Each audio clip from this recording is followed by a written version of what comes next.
What will the future land warfare mode be like?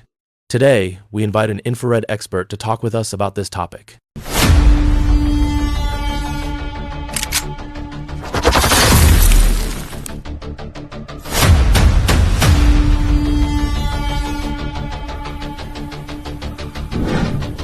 During the conversation, he said something like this: "If you can see the enemy through your gun sight, I think this war is already lost." He said that if the war is lost, it's because the enemy's heavy armor group has already broken through to within 3,000 meters. Within 3,000 meters of our defense line. You don't need to fight. There's no point in fighting anymore. In other words, if the enemy's troops have broken through to within 3,000 meters of you, haven't the enemy's missiles and aircraft already bombarded us from 70 kilometers away long ago? Now, many people are talking about island landing when it comes to encounter battles, saying that the probability of landing is not high. But let me tell you, island landing is actually quite manageable. Many of them think it's not that complicated, and I'm telling you, island landing is really easy to deal with. It's not that complex. Let me talk about island landing. No matter how difficult people think island landing is, in terms of combat difficulty, it's really not a problem. Personally, I don't think it's a problem at all. I don't see how it could be a problem. Some people say that when entering a city, what if an One tank suddenly comes out from a corner? Let me tell you, look at what our country can do now. If we really develop and use drones in actual combat, we can achieve 24-hour uninterrupted surveillance without any problems. And the reconnaissance strike integration can also be maintained 24 hours a day. Then, what do you need tanks for? If you find a sniper there, a brimstone missile can be launched at once. If you find any problem in that area, send small drones to deal with it directly. If you find enemy tanks, just do what we talked about earlier. Send 4 suicide drones equipped with RPG warheads to attack directly. So what's the use of tanks? Isn't this the case in encounter battles? For example, when our infantry is advancing and there's an One tank ahead, the infantry can hide first. Just call for drones, send 4 suicide drones equipped with RPGs to bomb from the sky to the ground, and the One tank will be destroyed. So what do you need tanks for? Do you really want to engage in a head-on bombardment? Let's take the Russia-Ukraine model as an example. Didn't you see a video a few days ago? Ukraine launched an attack on Russian territory, and a tank was surrounded by 4 or 5 drones and directly disabled. There were no Russian tanks nearby. Did it manage to make a breakthrough? No, that's a typical encounter battle, so it's not difficult to fight. Why? Take our country's current products. I recommend Arri Optoelectronics to you. I'm planning to buy one of their detectors these days. Oh my God. At the current optoelectronics exhibition, their product can see a rabbit from 5,000 meters away, and even a cat from 5,000 meters. Seeing a person is just a piece of cake. If such a device is used for military purposes, its detection range can be extended to 8,000 meters. A medium-sized drone equipped with reconnaissance strike integration capabilities can search for snipers here, patrol around, and if a sniper is found, shoot them down immediately. We can maintain control over an area above the city. One large drone can carry 4 or 5 small drones. The operators of these drones can be stationed around the city. I really think that future wars will rely on the Russian model, but Russia is poor. Just imagine, if we use China's drone production capacity, converting DJI drones for military use. Let's see. Joking aside, we can even destroy a tank without sending a single tank ourselves. What do we need so many tanks for? Let me tell you, this is really terrifying. Because about a decade ago, our country developed a panoramic thermal imaging system with a range of 10 kilometers. At that time, I thought that warfare was going to change and would no longer be as we understood it before. What's the concept of a panoramic thermal imaging system? Just think, within a range of 10 kilometers, it can detect humans, animals, and enemies. It has been so many years since this kind of device was developed. How could it not have been further developed? You may ask, what can interfere with thermal imaging? I heard Director Lass say that smoke interference works, which is true. But don't forget that when you release smoke on the ground, you yourself can't see anything either, right? Then, can we advance while releasing smoke? Think about it. Smoke is only a temporary measure. It can't last for a long time and isn't used for long-term concealment. Then, how do you interfere with and protect against thermal imaging devices? If the enemy also has such advanced thermal imagers, we can still send drones and unmanned vehicles to move forward for surveillance and advance.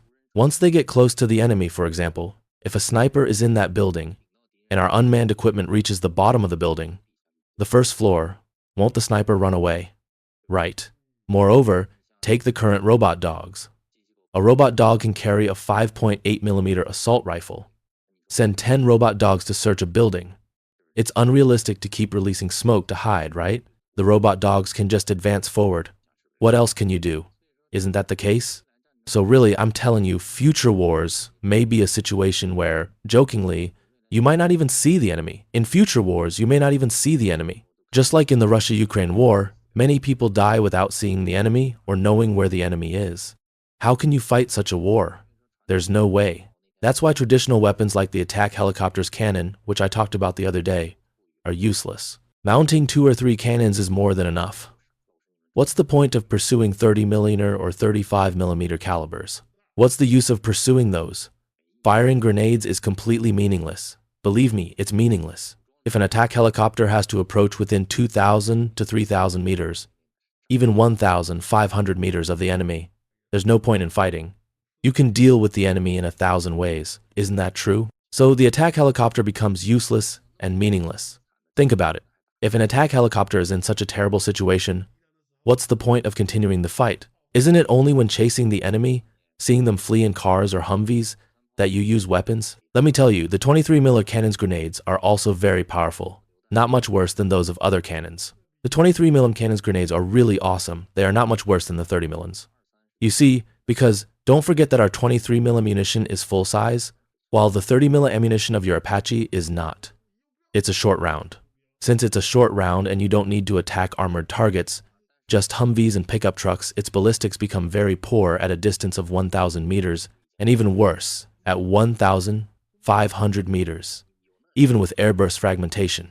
Let me tell you, small caliber ammunition like 30mm and even 35mm will not be used in this way in the future, except maybe by the Navy. But I'm telling you, the Army will not have precision ammunition for these rounds. You don't have to think about it, I can tell you that. Sometimes I don't want to tell you, but it's still the same reason. If you can see the enemy through your gun sight, there's no point in fighting. Just use grenades and bombard them. For example, when you need support from a 30mm cannon, just use the 30mm cannon with ordinary grenades. That's enough. What's the point of using precision ammunition? I don't know what others think, but I have always thought that this kind of cannon is meaningless. Really, I have always thought so. You may ask, then why do we still install cannons? Well, cannons are necessary. We can't do without them. This is certain. It's impossible to say we don't need cannons anymore. However, it doesn't mean we will spend a lot of money on developing precision ammunition based on these cannons. We won't spend that money because it's meaningless. What I mean is to make the caliber larger and the recoil lower, so that firing grenades can cause more powerful explosions. Let me tell you, we don't need 57mm. Future warfare will rely on 57mm caliber. Believe me, the 57mm caliber will definitely make a comeback. Will helicopters be equipped with 57mm cannons? No, helicopters can't bear it.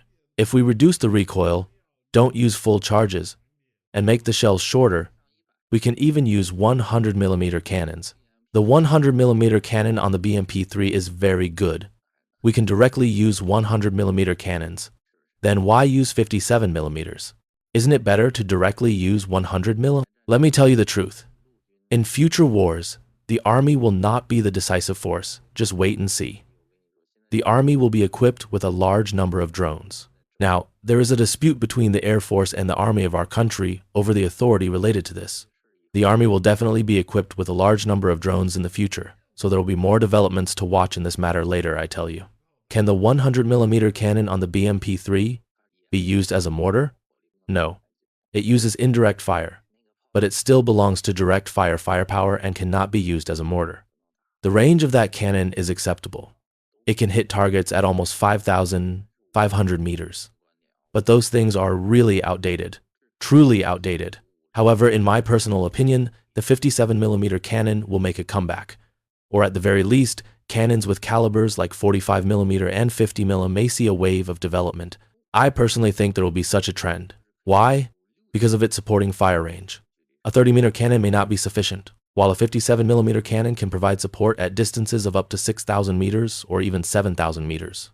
This is still very important. Put simply, extending the range will be crucial in the future. Truly, isn't the 100mm cannon on the BMP-3 quite good? It has a larger caliber, but to be honest, its accuracy is really poor. Its velocity is low and its rotation is slow.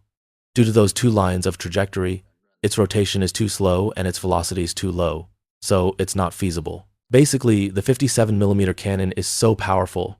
I saw it in action in Syria, and I was surprised at how useful it could be. How is the 57mm cannon used? There was a very solid prison in Syria, I can't remember its name. Terrorists, who were anti-government forces, tried to take over this prison. Inside the prison, there were 62 mortars, 82mm mortars, anti-tank missiles, and those launchers referring to AT-3 anti-tank missiles. It must have been hard to attack, right? With 82mm recoilless rifles too, and the prison walls were tall and thick, so the attack went on for a long time without success. Later, the rebels showed great ingenuity. There were smart people among them. The rebels sent a few suicide commandos carrying high-power walkie-talkies. They cleared mines at night and moved forward, sneaking to a position about a few hundred meters away from the prison. What did they do at that 300-400 meter position? They used binoculars to report coordinates based on the map. Who did they report the coordinates to? To the 57mm cannons, which were mounted on trucks with seats set up for the gunners. The cannons were positioned over 7 kilometers away, outside the range of all the prison's firepower. I saw this happen back then. They were indeed outside that fire range, and then they started blind firing. They fired the first shot, then the second shot, correcting the aim of the 57mm cannons shot by shot via walkie-talkies, until the cannons could hit the prison wall. Then they started firing continuously, 1 shot, 2 shots, 3 shots, 4 shots, 5 shots. In the end, they forcibly blew a big gap in the wall, rushed in, and took control of the prison. The 57mm cannon is so powerful. You know, the 57mm cannon uses 76mm warheads.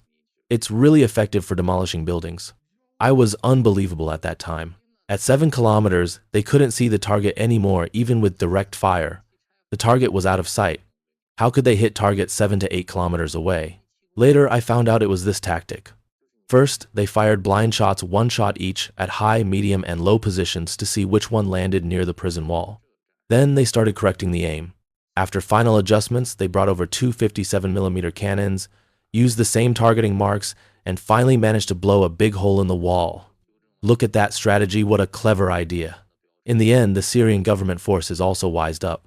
They thought, we'll send small teams out at night to find your hidden spotters. Once we find them, we'll take them out. That's why the 76mm cannon isn't as useful. The 57mm cannon has a high rate of fire if you use a 76mm cannon to demolish a structure. Shot by shot, it would take forever. Moreover, those 57mm cannons are divine cannons. They're mounted on trucks and can be towed around. The key is that the 57mm cannon is relatively easy to use. For a 76mm cannon, whether you use it to fire grenades or as a cannon, you need skilled gunners. The 57mm cannon doesn't require that you just need to fire at 0, follow simple zeroing instructions for the 57mm. It's just about reporting 0. Do you think that's right? For the 76mm cannon, don't you need someone who can calculate trajectories and someone knowledgeable to make adjustments for you? They don't need that for the 57mm. For example, if they tell you to raise the barrel by 1 degree, you just raise it by 1 degree. If they say adjust 3 degrees to the right, you adjust 3 degrees to the right. This is the simplest form of adjustment, no extra skills needed. So it makes sense for Russia to develop the 57mm cannon. It really does. Anyway, I think the 57mm cannon is very good. Our country actually studied the idea of using the 57mm cannon before. Didn't Xi'an Aircraft Industry Corporation XAC want to develop a Chinese version of the AC-130 back then? They conducted a study and planned to equip it with a 57mm cannon. They really intended to use the 57mm. But later, they didn't go through with it because the project was abandoned. A classmate of mine from Northeastern University participated in the research for that project. At that time, they planned to modify the Y-8, which later became the Y-9, based on the Y-9 platform. The planned armaments included a 30mm cannon, a 57mm cannon, a 100mm cannon, and they also studied a 12.7mm Gatling gun. But I couldn't ask about the specific results, those things are confidential. But I know these were the planned weapons, and in the end, the project didn't succeed. Using the 57mm cannon on infantry fighting vehicles, IFVs, in the future wouldn't be very good. I mean, the 57mm cannon is too big for IFVs, it's just too large. Isn't Russia's T-15 IFV equipped with a 57mm cannon? How big is the T-15? It's quite large, right? The T-15 is known as one of the largest IFVs in the world. I don't know exactly how many tons it is, but at most it's roughly comparable to the BMP-3 with its 100-meter cannon. However, on second thought, I think in future wars, it's really just a matter of carrying more drones and more precision weapons, specifically long-range precision ammunition. There's no need to pursue too many other weapons. Having too many of them is useless, to be honest. When it comes to future wars, people talk about all sorts of things every day, but actually, fighting a future war is quite simple, not that complicated. It will be a space showdown first, and then it will come down to who can sustain more consumption. What else is there? Nothing else. What's the maximum weight of domestic aerial bombs? Last time, didn't you say a 3-ton bomb is very big?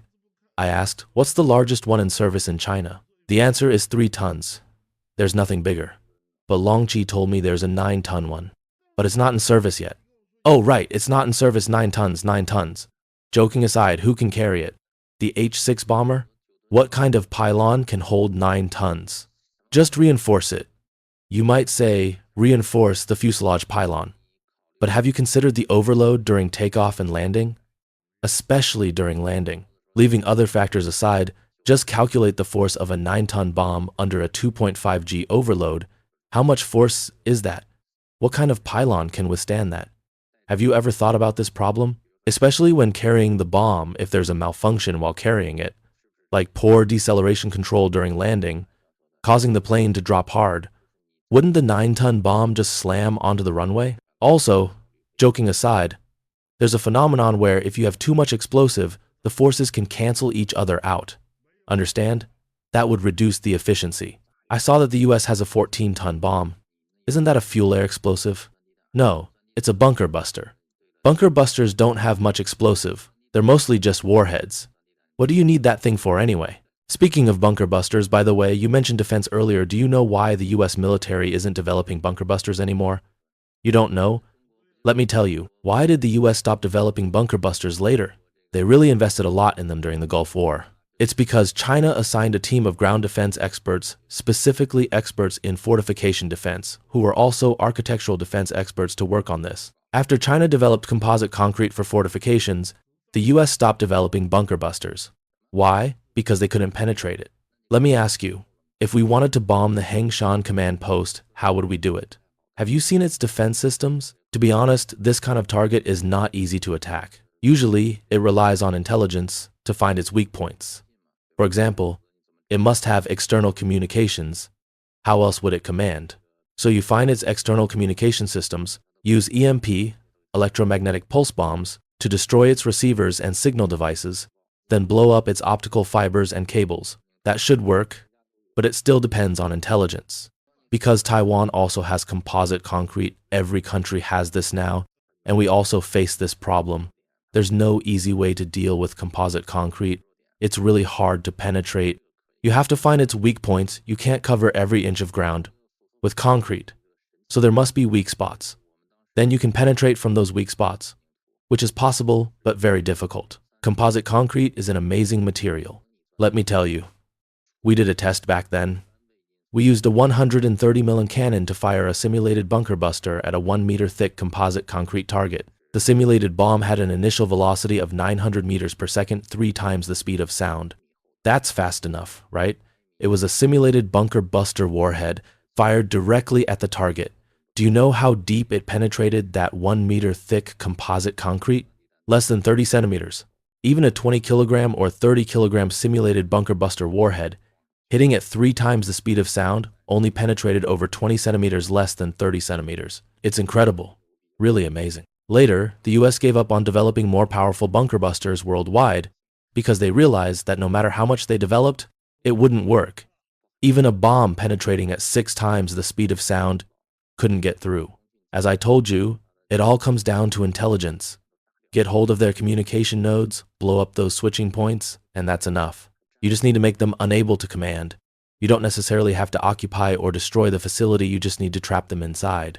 For example, if they rely on optical fibers, well, to be honest, everyone has those now. Take bank vaults, for instance. I saw one recently. Now, bank vaults all use brand new composite concrete. Oh my god, They used a pneumatic pick, not an electric one, with an air pump for 3 hours and only chipped off 10 centimeters. It's unbelievable. They even used explosives. 5 kilograms of TNT only blew a hole 10 to 20 centimeters deep. What's the use of that? Bank vaults are at least 1.5 meters thick. I've heard of cases where they used a truckload or 2 of explosives and still couldn't break in. Composite concrete is really amazing. Do you know what's in it? Copper blocks, iron sheets, glass, ceramics, wire mesh, and other random stuff. Back then, I read the bank standards. Not military standards, but civilian ones. They mix all kinds of fine materials into it. Steel plates, steel shavings, aluminum sheets, flat wire, flat mesh, copper wire, steel coils, all sorts of things are twisted and mixed in, then combined with grade 100 concrete. On top of that, it's reinforced with 60 mm or even 7 mm steel bars. A 1.5 meter thick structure like this, forget about ground command posts. Even the door of a large bank vault, I think, couldn't be penetrated by the US military's old bunker busters. This is what I saw with my own eyes. I visited the construction site of a new vault here, and it was incredible. Someone did tests on this material, and I read the test report. 5.5 kilograms of TNT only blew a 20 centimeter deep hole. Then they tried electric picks, cutting machines, and all sorts of tools. Nothing worked. That concrete is really impossible to break through. It's no joke. It's truly impenetrable. Can we use this kind of concrete to build aircraft shelters? Of course we can. That's why I'm telling you all the aircraft shelters our country has built recently are 1.5 or 2 meters thick. Even bunker busters can't penetrate them. They're just impossible to break through. Moreover, all our country's aircraft shelters have been reinforced, and basically, all our frontline airfields have been reinforced too. Isn't Taiwan's aircraft shelters also hard to bomb? It's the same, they're impossible to penetrate. This works both ways. Can we use this kind of concrete to pave runways? No. The problem with runways is that they need to be repaired quickly. Our country's runway repair technology is beyond your imagination. I can only say that we can repair a runway right after it's bombed. We might even finish the repair before your plane lands. Why can't we use this concrete for runways? Because it dries too slowly. And the cost is too high. Moreover, for aircraft runways, the current requirement is to use asphalt as much as possible. Pure cement runways are not allowed. If you look at military airfields, most of them now use asphalt. Modified asphalt can't be used either, and pure cement runways take too long to repair. On top of that, they're troublesome for daily use, because the friction coefficient of concrete is low. Then why does Taiwan use quick-drying cement? Quick-drying cement contains rubber powder, rubber particles, and lime. It's for emergency use, usable in emergencies, but not for long-term daily use. For long-term use, it's still quite troublesome. To put it bluntly, the cost of this kind of cement and concrete is really high. It's sky high. Now, using it to build an aircraft shelter is feasible, but covering an entire airfield with it? That's impossible, given the huge area. Moreover, bombing runways isn't the core tactic now. People now bomb taxiways, runway taxiways. For example, when bombing Taiwan's airfields, you target the taxiways, the entrances to hangars, oil depots, underground power distribution stations, power distribution centers, and power stations near the airfield. If you blow up all these things, the airfield is useless.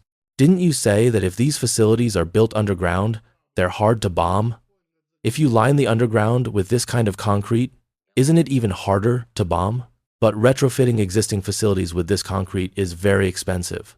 To put it plainly, it's feasible when building new facilities, but retrofitting old ones requires digging up all the original concrete first and then laying this new concrete. That's not only extremely costly, but also very time-consuming and labor-intensive.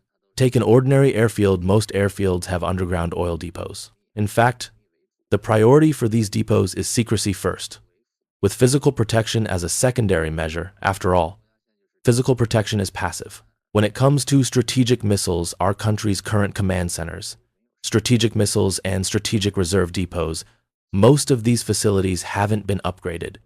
Why? No money. The cost is astronomical. Who can afford that? Leaving other things aside, just think about putting a bunch of aluminum oxide ceramics inside. Who can bear that cost? How much does a bulletproof vest cost? How many bulletproof vests worth of materials would it take to build a single warehouse? Have you ever thought about that? I was thinking Taiwan has relatively few airfields. If they use this kind of concrete to pave runways, wouldn't it be tiring for us to bomb them? To be honest, well, You don't necessarily have to bomb the runways. You can bomb their auxiliary facilities, power supply systems, and garages. For example, let's say jokingly, doesn't an aircraft rely on ground support vehicles? If you destroy all the garages for these vehicles, then destroy the taxiways.